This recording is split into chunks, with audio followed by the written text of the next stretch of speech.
Perwisyo karon sa mga residente sa Barangay Makabalan sa Cagayan de Oro City ang nanimaho na nga nagtambak nga basura.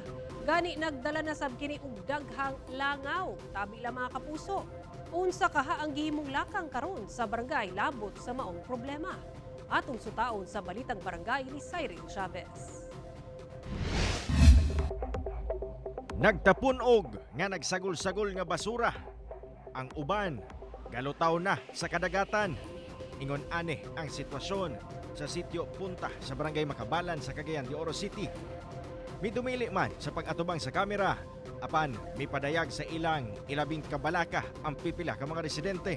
Saysay nila, perwisyo na kaayo ang nagtapunog nga basura sa ilang adlaw-adlaw nga kinabuhi tungod sab sa hulga niini sa panglawas. Gani ubang establisimento dool sa lugar apektado sab kuno sa baho gikan sa basura. Hilabihan ka baho nga amoy, inubanan pa sa mga langaw nga gatugpa bisan asa. Ingon ani ang suliran sa mga residente dinhi sa Punta Makabalan sa Cagayan de Oro City. Human nga daw gidamok ang nagkadaiyang basura. Makita ninyo mga kapuso dinhi sa akong likuran.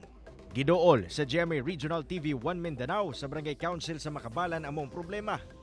Matod sa kapitan sa barangay nga ang gibutangan sa basura karon mao ang nag-inusarang giilang garbage pick-up point sa barangay gikan sa 5 kaniadto. Kini resulta kuno sa ilang pag-adjust sa pagkolekta sa basura sukad ilang gihugtan ang pagpatuman sa solid waste management disposal o ang pag-segregate sa basura ug ang nagpadayong declogging sa mga kanal sa barangay. Dugang pa nga sagad sa maong mga basura gikan kuno sa mga yuta nga adunay sagol basura nga ilang nakuha sa mga drainage. Information drive sa mga katawhan. Lagi segregation. I don't know kung unsay mindset sa mga tao.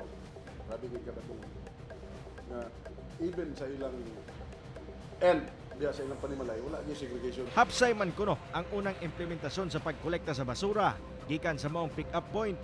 Nagsugod matod pa ang problema yang nasinati sa tibuok syudad.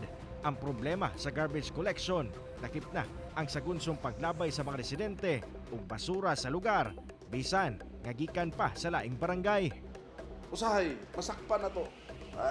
Dili na lang nila akong pagkuhan. Some residents sa puntod nga kanang gapangsuguon sa kanang mga individual dito kay ang sistema man ko dinhi pick upon ang basura nga ilabay nila og asa. Na siguro dili nila malabay dito sa puntod. During wee hours, wala na yung mga tulog ng mga tao, dito na nila ipanglabay without segregation. Hugot na ang pagbantay sa barangay council sa lugar. Aduna na sab sila gikuptan nga ordinance violation receipt alang sa mga magmalapason sa waste segregation and management. 5 na ka mga residente ang namultahan.